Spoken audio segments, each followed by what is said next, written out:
Hi, welcome to the State of the Nation. I'm your host, Mike Sham.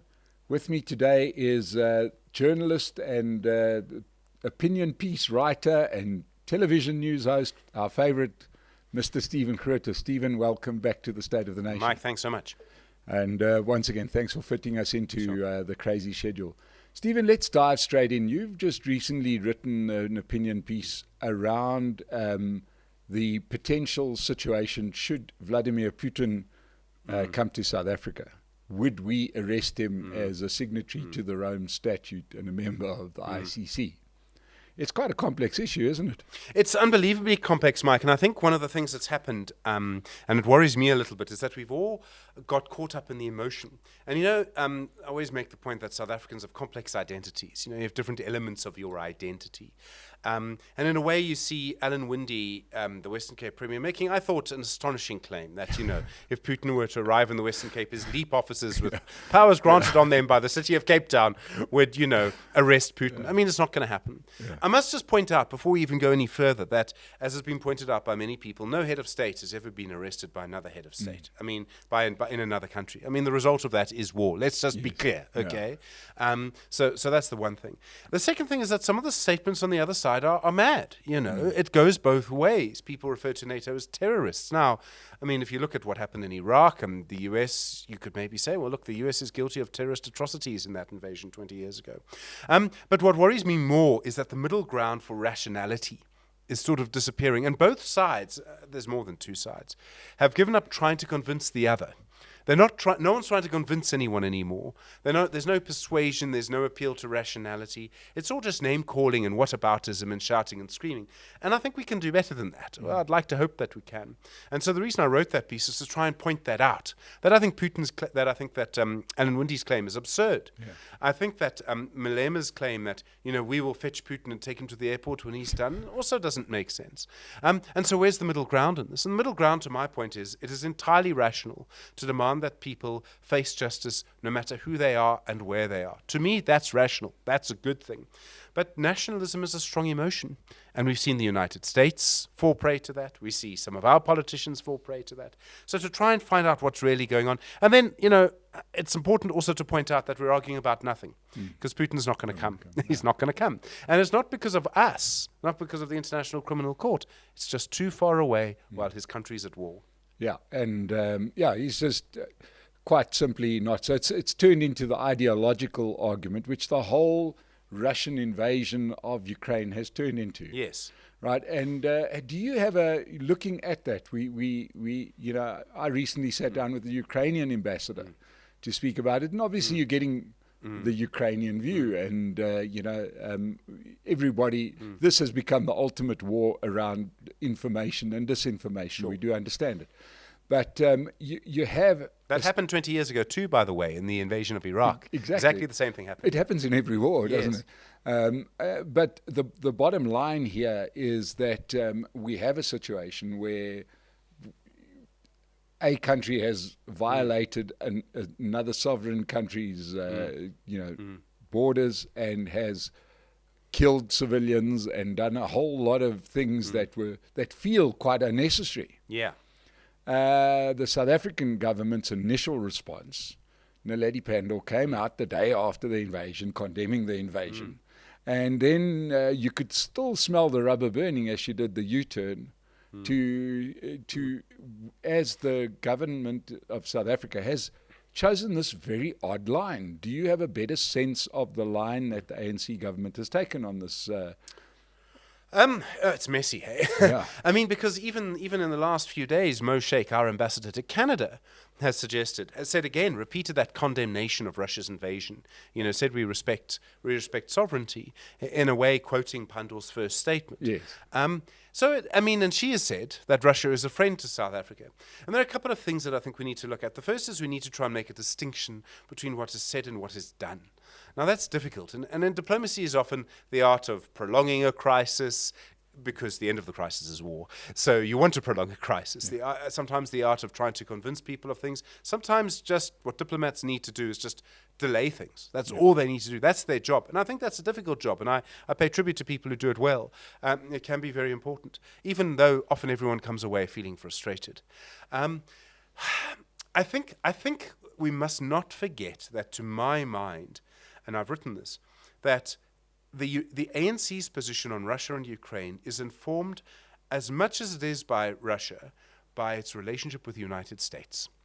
And if you go back to 1990, so just months after he was released from prison, Nelson Mandela did a tour of the US. There was a ticker tape parade in New York, you may remember it. He did an interview with Ted Koppel, who was the sort of dominant nighttime host at the time. And Ted Koppel, for him, the big issue was Cuba.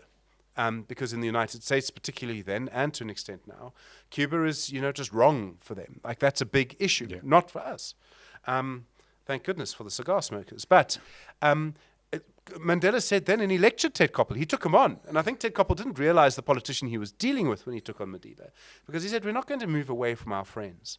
And Mandela said the same thing a few years later as president, speaking, and I remember it clearly, speaking with Bill Clinton. He said, people who tell us to turn our backs on our friends, and I think the phrase was, can go and jump in a pool. Right? Strong statement. Clinton laughed, but he was laughing because it was an important point.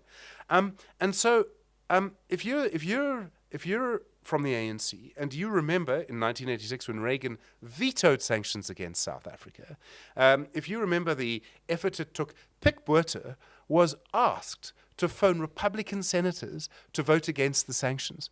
Can you imagine knowing that an apartheid minister was asked by Reagan, an American president, to phone senators? I mean, you must remember that. That memory must be with you.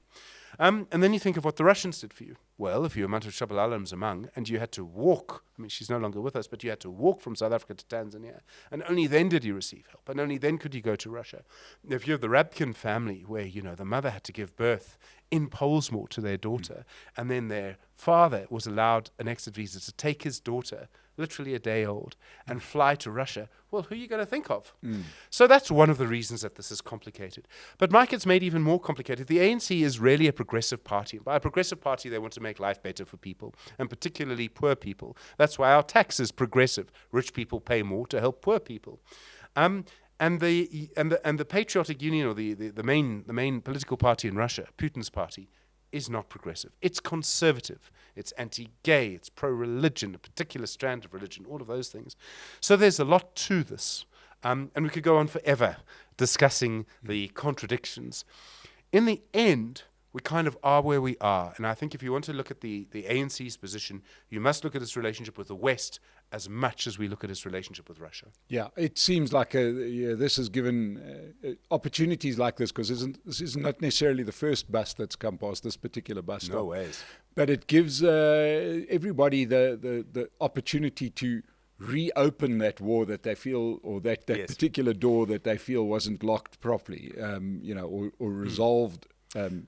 You can really see someone's identity in this. You can see who's pro-Western and who's not. Yes. You really can. I mean, I never forget, Herman Mashaba said once on SAFM, have you been to Cuba, Stephen? I mean, it's a disaster. Why are we taking their engineers? Words to that effect. He'd been there on a cruise. Yeah. He's showing bits of his identity there. Sure. When Bladen Zamande supports Russia and really attacks NATO and says NATO is the aggressor, he's showing his political identity there. Now, setting aside, there's two ways of looking at it. One is that it's revealing political identities. Yeah. Another way to look at it is that it's revealing whether a country is looking forwards or backwards. How so? The way I'm seeing this is that, if one takes the view of some of the post-Second World War countries, right, they decided to stop looking back and only looking forward to progress, right? The Japan, Germany kind of story, then followed by Korea. Everybody forgets the Korean miracle. Yeah. That wasn't too long after the Americans had fought a war that cost 3 million people died, right? And suddenly you become a big trading partner, and that incident didn't go away. But you've got to say, look, in the interest of progressing, and you said that the ANC is a progressive party looking for a better life for its citizens. In this particular case, the ANC is looking backwards. I hadn't thought of it like that, and it's an interesting thing to think about. I think my first sort of thought, without considering it too deeply just yet, is to suggest that one of the reasons that may be is that the Germans and the Japanese were able to change their present. And they were given a lot of help to change their present, the Marshall Plan, everyone forgets Japan's constitution was imposed upon them by the United States, and there was that plan. For people who suffered during apartheid, apartheid isn't really over. You know, it's economic apartheid. And that may contain some of the roots of why this has happened. I think the other thing is, and Antony Blinken, who's the US Secretary of State, made this point very clear when it comes to South Africa and our government's sort of non-support for the West, non-aligned stance is the technical term for it. So he said that, you know, we're paying the price for a mistake that we made in the 1980s. And then he went on to sort of say, and I don't have the direct quote in my head, but he said, and it was worse than a mistake. And I think what he's meaning is that he is almost got a sense of shame.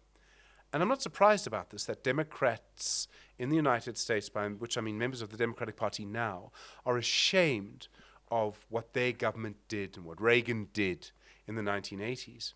And we mustn't forget there's one of these great ironies that one of the senators who really campaigned for the sanctions against South Africa was a young man called Joe Biden, you know, president now. So there's an irony there. So the answer may lie in the idea that we haven't been able to change our present. And I mean, there's a long debate as to why that is. I think the other thing is that there's a concern that we want, what South Africa wants, is a kind of transformed South African sense of being, which is informed by lots of different things than from us that grew up with a Western sensibility. And I grew up with a Western sensibility. You know, I read Wilbur Smith was in literally every child my parents took me to. And these are people who the worldview is very different. The worldview is not informed by the West. It's not informed by, you know, norms and standards in that culture. It's informed by something else. And when the dominant form at the moment in the world is probably still Western. You know, I used a Western GPS thing to get here. Well, you're going to have a response to that. And the response to that may also inform part of the non-aligned stance. And then there is, and we mustn't forget this, there's the idea, long-held idea from the 1950s, that when two big countries are fighting each other, smaller countries shouldn't get involved. And I think that's also very important to remember. That's the roots of the non-aligned movement. That South Africa shouldn't get involved, you know, India as well, shouldn't get involved in a fight between Russia and Ukraine if you see it as Russia versus NATO. And if you look at the amount of NATO weapons going in there, it is Russia versus NATO. And let's stick with the Indian handling of the situation, because obviously there you've got a country with some strands of similarity in their history with South Africa. Yeah, and a Congress movement. Yeah. A Congress movement, but India, as I read it, their handling of the Russian invasion of Ukraine and NATO's response is to say, we'll do what's best for India. Yeah. You guys carry on fighting. We'll get cheap oil from Russia. We'll do what's in the best interest of India, without, you know, pissing off everybody in the process. Hopefully. But the South African government has made, to my mind, an extremely large statement over here. And I'm struggling to see how they view this as ever going to help South Africa. Yeah. So, I mean, this takes us to a longer conversation. I mean, I think there are a few things to it. The one is that India is bigger than us. And also on the demographics going to be bigger than China. And so they just have more heft to play around with. They also have, at the moment, a particularly dominant political personality and a party which is driven by religion, which can be quite scary at times. I mean, I wouldn't want to be someone of the Islamic faith living in India right now. I think that would be quite uncomfortable.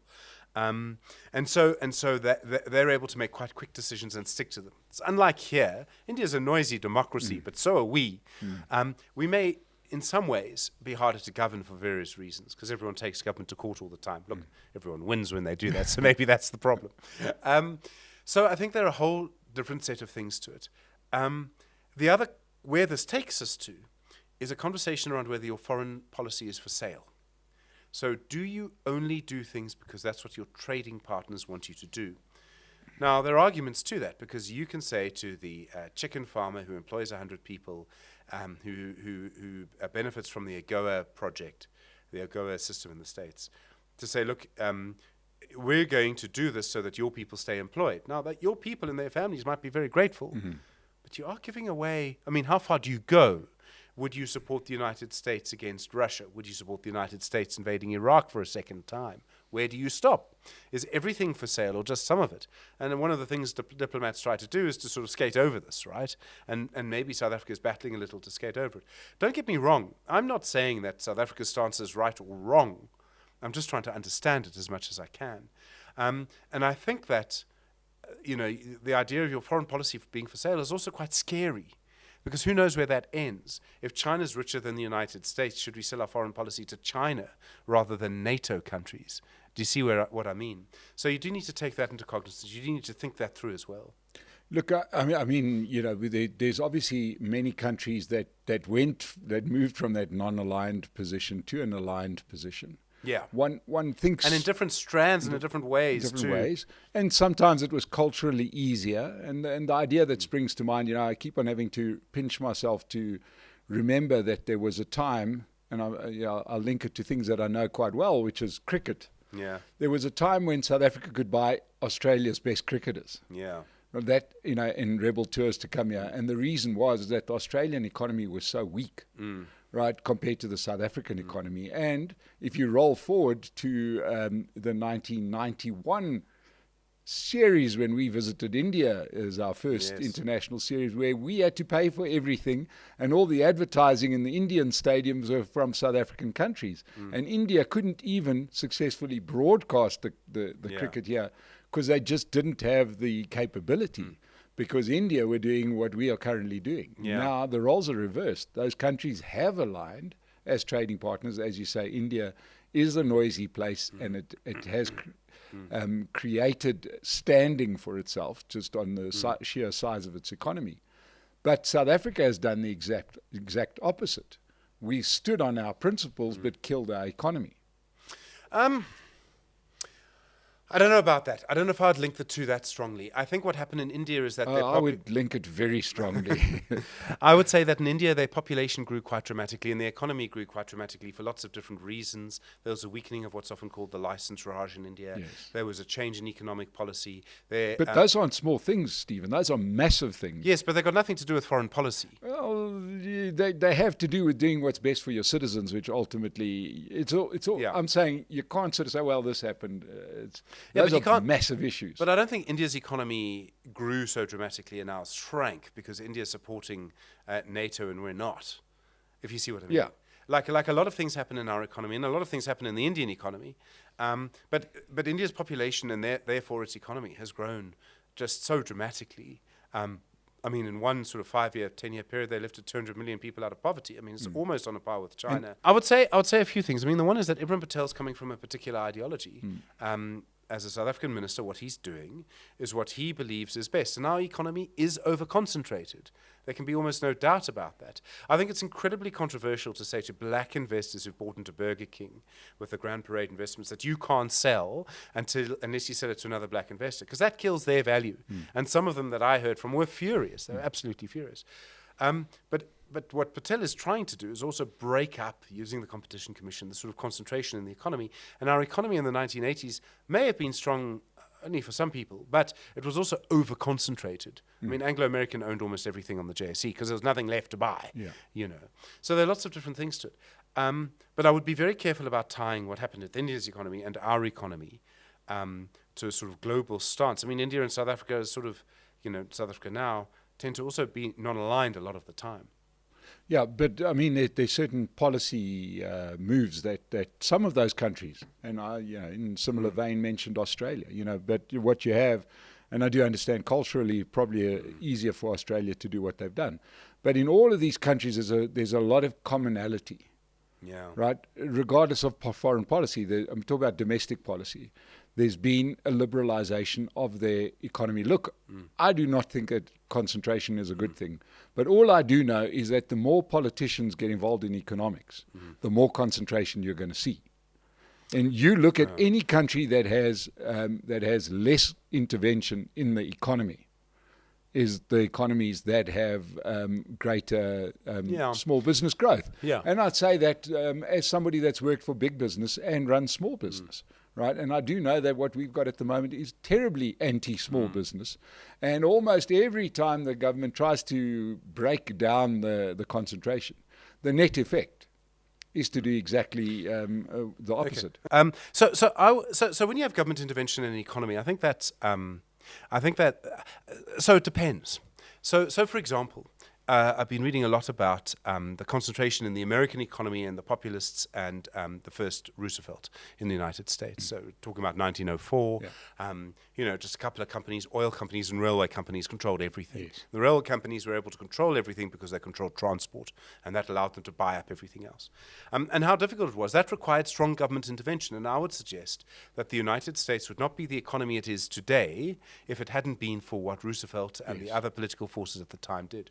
And I think that Patel would suggest that our economy will stay as it is unless, some of some of these big companies or some of the concentration is sort of broken up in some ways. I think that's how he sees it. I'm not his spokesperson, and he would speak for himself.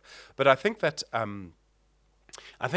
that we're dealing in an economy which is over-concentrated, highly unequal. And if you look at Froneman, who this year gets 110 million rand after getting 300 million last time. Now, I understand how that happened. I understand that it's about share prices. But you also can't look one of his mine workers in the eye who's getting around 13,000, maybe if they're lucky, 20,000 rand a month for going underground and say that's fine. Yeah. Like, I don't think you can. No. And I don't think that changes unless you have some sort of government intervention. That's what government's for. I just want to make one other point because it's easy to forget this. I reject the idea that South Africa's become a failed state for quite a few reasons, but one of them is that on a daily basis in South Africa, money is taken from the rich and given to the poor, and no one questions it. No one says social grants are a bad idea. Neither should they. But I'm just saying that's one of the big successes, and for me argues against the idea of a failed state, that we have this, it's become accepted, it's done, it works. There are problems with it, but it works. That we take money from the rich and give to the poor, and long may it continue. Yep, I think we're all in agreement there. Yeah. But long may something continue. We've got to deal with the thorny issue of probably the biggest problem that we've faced with in the new South Africa, and that is the electricity crisis. Yeah, sure. And that's affecting everybody, rich, poor. It's affecting us socially. It's affecting us professionally. And ever since this problem, which obviously started many years ago, continues to grow, but the one thing we continue to not see is any more electricity being brought onto the grid. Yes. And I was sort of watched with interest when they say, well, we'll send out for our next, their next bout of tenders or whatever it is to get new power, we'll send it out in a couple of months' time. Like, what stops the government from acting? Well, there's technical reasons and there's political reasons. I mean, I think the biggest technical reason that we're seeing is grid capacity. The sun shines nicely in the Northern Cape. That's where you want solar power capacity. There's no grid capacity. It's very expensive to build it. They will build it, but it'll take a while. So that would be a good example of one of the big technical problems. There is definitely a political problem here. To my mind, it is amazing that as you and I speak to each other now, at the beginning of May, that Dr. Hussein Ramaphosa still hasn't been given his formal powers from President Cyril Ramaphosa. And the only reason for that I can see can be a political dispute. And that Gwede Mantashe is involved. Now, the thing about Gwede Mantashe is if you're going to go into a political fight against him, well, I hope you're prepared because he's a very, very good politician.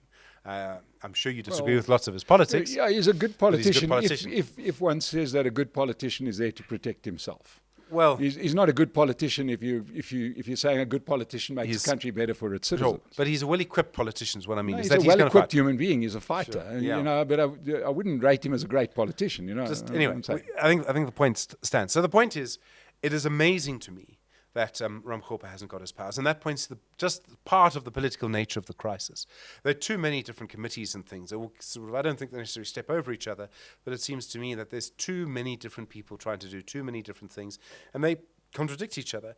And I mean, and I've written this too, that the idea of a national state of disaster was wrong, and then to sort of retract it just less than a month later.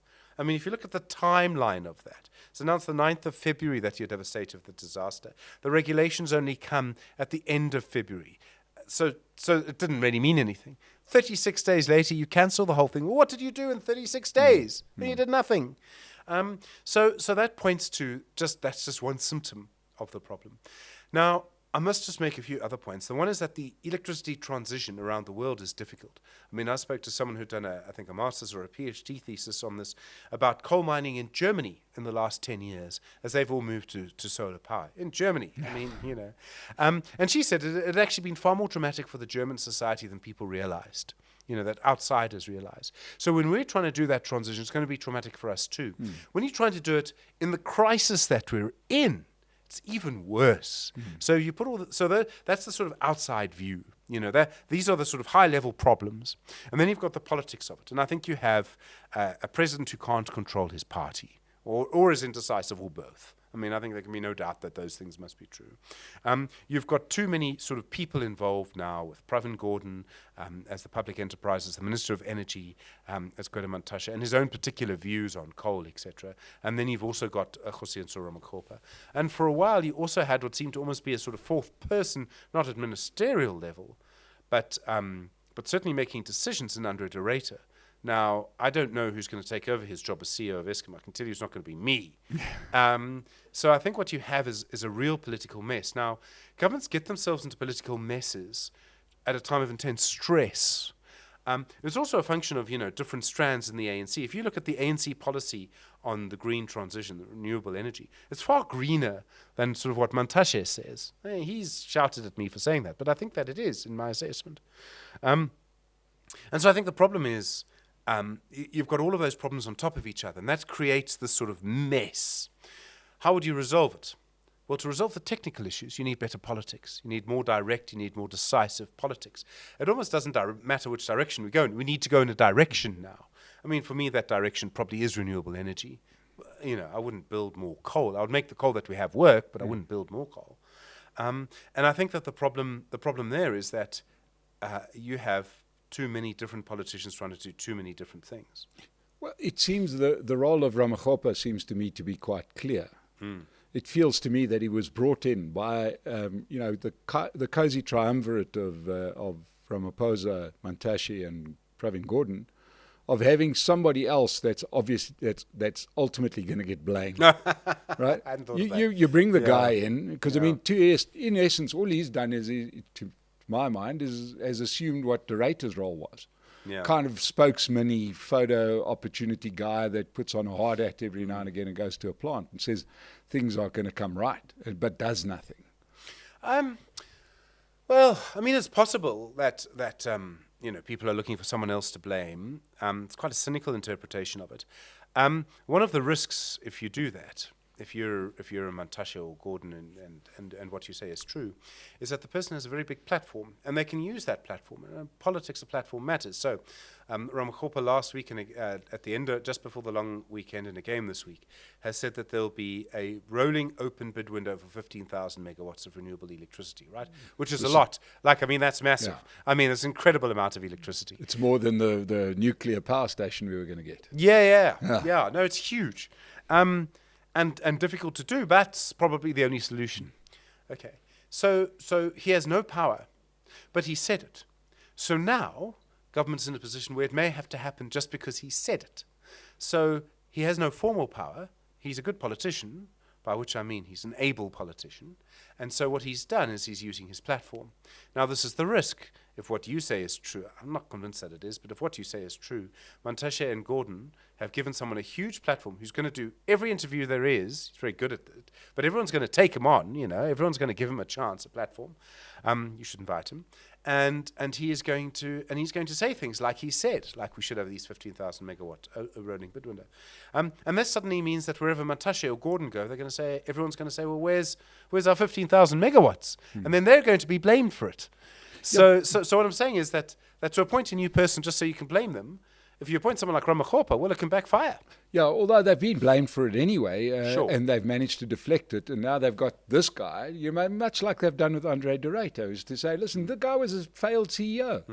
And the reason you got blackouts is because of de Ruyter. Now, I can see a situation heading up to the elections when they fire Ramokgopa, right, which is going to happen probably a month before. So now this guy was useless. That's the reason. We've got blackouts, so vote for us because we're going to actually find somebody who's competent. And Mantashe is going to say, no, yes, and he's not going to do anything, and Pravin Gordhan's going to hide behind his desk. and Cyril's going to be shocked. You know, we know how this thing plays out. But in the meantime, their real lives are being affected. I'm really concerned that you keep on saying these people are good politicians, and I'm trying to work out in what respect they're good politicians. But what I mean is they're good at the politics. I'm not saying they're good at what their jobs are. But they're not even good at improving the market share of their own party. Yeah. So by what measure are they good politicians? They're very good at strategy. Watch. I mean, Gwede Mantashe doesn't lose political fights if you look at what political fights are in the ANC. Okay, so the ultimate political fight comes up in 2024, isn't it? And it's the next general election. Yeah. So now we're changing tack a little. Coalitions is the next subject. Coalitions is obviously the next subject. And coalitions is almost not really worth having a debate about because they're going to happen. Yeah. So it's not like will they, won't they? They're going to happen. The real question is, how deep is the coalition that the ANC needs to put together, in your opinion and your analysis? And I know you get a lot of stuff thrown at you, and you may be a good or a bad person to ask this question. But how's it shaping up according to what you're seeing? You know, the sort of how the tea leaves looking for the next general election. So, I mean, the obvious question is, what does the ANC get in the election? And that determines that's the big everything. question. So if they get 50% plus one vote, it doesn't matter. As a sort of shorthand way of understanding it, if they get, say, 48%, they find a small party and they bully that party, the AIC or the ATM or someone. Even the Freedom Front Plus, watch. If they get 45% or below, that's when things start to get interesting. If they get to 45%, it is probably better for them to find two small parties and bully them, right? And there's lots of scope for this, because you could say we will make you premier, because bear in mind provinces will also be in coalition, probably 3, maybe 5, and you would then say to them, well, we'll make your person a premier so long as your MPs back us in the National Assembly. I mean, you can see those deals being done. So then the country sort of continues as it is, sort of. The fun starts when we get to around 43% for the ANC. What happens then? And the real question then, the sort of dynamic of the moment politically, is what's happening in the ANC about working with the EFF or other people, brackets, including the DA. Okay. Which, I mean, is heresy at one point for the ANC. If you look at the city of Joburg, which right now still doesn't have a mayor, tomorrow's Friday, supposed to have a mayor tomorrow, I wouldn't hold my breath, you can see there's real tension just in that caucus.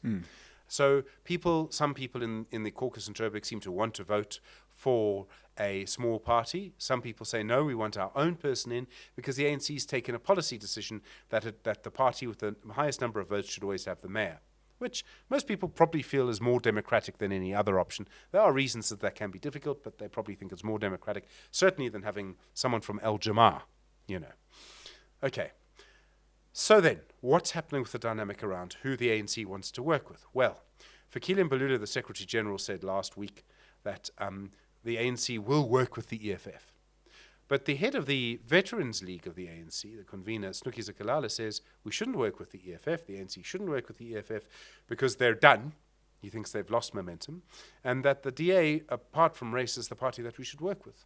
And he's saying that, I think, because if you look at interests and class interests, well, the ANC and the DA are much more similar than any of the others. There's so many other problems, Mike. I mean, I don't know if we've got another 4 hours on your tape.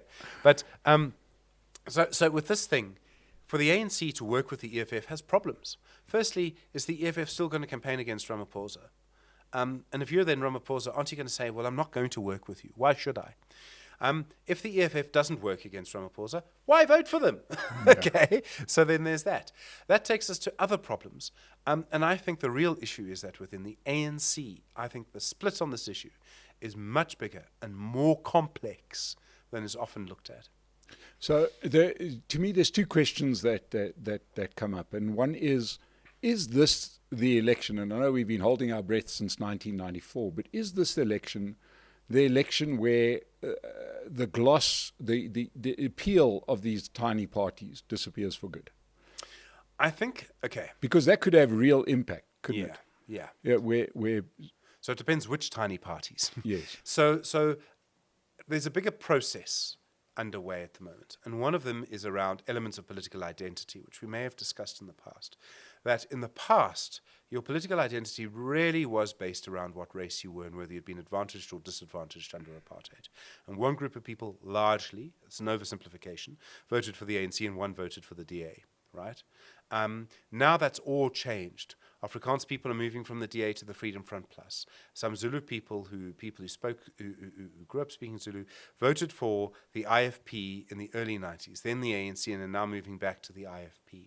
Some coloured people who saw themselves as politically black are voting for the Patriotic Alliance or the Good Party. Some people, interestingly, of different races are voting for Action SA as a sort of urban alliance of voters, right? It's a lot more complicated than that. So this is why we have so many small parties, is because of this splintering up of political identity.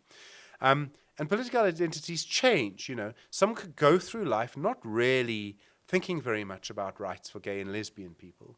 Suddenly they find that in their 70s, their grandchild says, well, I identify as gay, and this person, white person, finds themselves supporting Julius Malema in his protests outside the Ugandan embassy. Yeah. You know, so identities are complex and they change.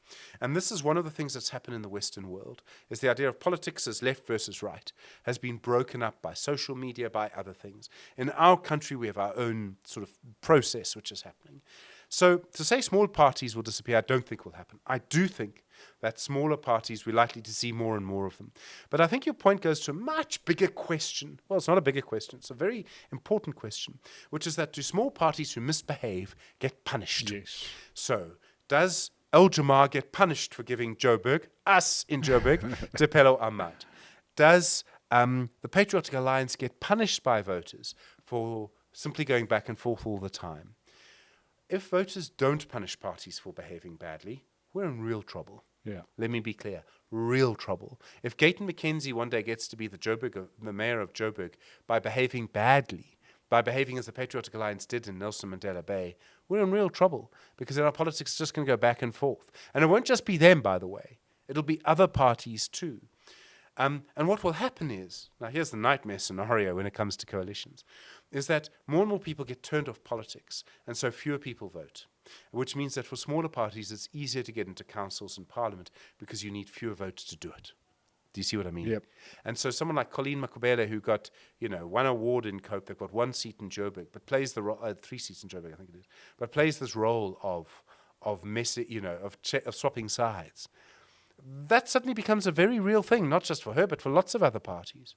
And that's very difficult to manage. However, voters might punish the Patriotic Alliance. They might punish El Jamar. There's another thing, too, which is about what other parties do. And I think this has been a real test for the DA, because the Patriotic Alliance went from, in Joburg, being with the DA and Action SA, to the ANC and that group and the EFF and that group of parties. And now wants to come back to the DA. And the DA has said no.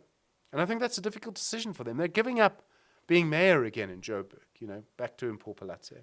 But John Steenhuisen and others have said no. Now, Action SA has put real pressure on them. But it may, what the DA has decided to do, may in the longer term be the right choice. Because what they've said is, we will not work with someone who betrayed us. And Mike, let me be clear, there's a lesson in life here. You cannot work with someone who is betraying someone else to work with you. Yeah. They will betray you. Yep. And I can back that up. We're having interviewed many of the players in Action SA and the DA, and obviously there are those nuances that are going to be real. But just in closing, Stephen, as we head towards the election, there's a question. There's always been this sort of talk about South Africa.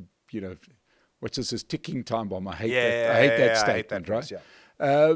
And Arab Spring and all these other kind of things that get brought up that I'm not a fan of. But there's one trend that I think that South Africa can't dodge forever, because we're starting to see it in quite a number of countries and across the spectrum, is the emergence of a big new movement. Oh, yeah. And I suppose the closest we've had that in South Africa was in the 80s, where you had the United the UDF, yeah. Right, and the United Democratic Front, which brought together a whole range of bodies that weren't loving apartheid, and in essence were the most effective of the movements at that time. Well, he'll have a huge argument in the ANC about that. But anyway, yeah. Yeah, as they swanned in afterwards. And anyway, the point is That's your view, Mike, not mine. Yes. the point. These are all my views, please. Not mine. They're all my views. And Ibrahim Patel, you'd love to have you here. The door is open to anybody from the ANC to come and speak to me. But the point is that South Africa has to be ripe for a popular movement of normal people that just want to live in a country that progresses. Yes, so by normal people, what you really mean is the sort of swing voter, the middle voter, the person in the middle ground. I'm talking about the people, and without the sort of having racist overtones, because that's not the intention, the people that pay taxes, the people that get up and do the work, the people that don't really want to wear overalls or... So what you're talking about is... You're talking about, what in British politics is called the man in the street. Yes. So there are lots of different things to it. In my mind, it's been interesting. We haven't had any. We've only really had one sort of billionaire into politics in terms of Herman Mashaba. We haven't had many others. Many others could come. It's happened in Lesotho, of course, where a billionaire entered politics and is now the prime minister. And Zambia. And Zambia. Yes, that's true. I think there are a few things that may make it slightly more difficult here. In Zambia, it was a sort of response to what was seen as quite a repressive and difficult government, and even then, it required a coalition of forces behind President Chakwera. In and in Lesotho is sort of easier because it's so small. Okay, sorry, Lesotho, but you are. I think that the thing that happens now is in South Africa. How would you do that? Now, you're right. The moment is ripe. And I agree, I don't think we'll have an Arab Spring because we don't have oppression here. And I don't think we ever will. The sort of Zimbabwe scenario can't happen, So, I mean, that's important to remember. And a good thing. So much of our politics is transparent. The other is that, and I've made this point many times, and I think it's an important one, that because it's so transparent, the politicians have a safety valve. They know that people are angry about this issue or that issue, and they can respond to it. If they choose not to, that's their problem. But they do have the safety valve of responding to it, whatever it may be. Okay. All of that said, the other question is that our country is a lot more diverse than people realize. And I mean, when we talk about diversity, we often think in terms of race, but we don't talk often enough in terms of language. So I'm talking about how you unify a country, how one political movement could get people that speak Xitsonga and Abavenda and isiZulu and isiXhosa and come from different ways and views of the world and English and Afrikaans into one movement. Now, it's happened in the ANC, so it's happened precisely once in our history, and that was against apartheid. I sometimes wonder if, the frustration with the ANC could lead to some kind of big coalition. This is what John Steenhuisen's trying to do, is moonshot coalition. I know plenty of people who want to send him to the moon, but, So the problem then becomes is how do you unite all of these groups? And would you not then face the same problem that the ANC is facing now, where you have all of these divisions in that group? And I don't think we're there yet. And I don't think we're there yet for a few reasons. One, there's no repression. Two, the ANC, by and large, manages to get some things right. Social grants are paid largely on time. That said, I've never heard, and I never expected to hear, the frustration that people in rural areas have with the ANC, phoning into SAFM on a daily basis. I mean, if you listen to our voice notes, the ones we can play... And if and people will be amazed at this, but we don't play them, not because we're censoring, but because it's boring radio. Yes. And I'm sure other radio stations and other television stations, Newsroom Africa and others, get the same. And I've never heard that before. Now, people are taking the trouble to express themselves, which makes me think that they may take the trouble to express themselves at the ballot box too. But the question I get asked, Mike, is if not the ANC, then whom? And that's the next problem. Who? Who would you vote for? And I think a lot of people battle with that. Well, Stephen, luckily I've got the answer. People can vote for the State of the Nation channel by subscribing. People can even become members, where we're going to play some of those voice notes that you won't play. No, we're not really going to do that. But Stephen, I want to thank you so much for joining us today. It's been fantastic to get your insights. Really on the money as always, and To everybody that joined us today, I'd like to thank you. Stephen Grootes, thank you so much. I know you have to fit us into a very busy schedule. Once again, please subscribe to the channel. Become a member if you like a supporters club. There'll be some extra material for you to enjoy. Stephen, thank you for coming to the State of the Nation, and we'll see you again in the future. Thank Mike, you very thanks much. very much. Thank you.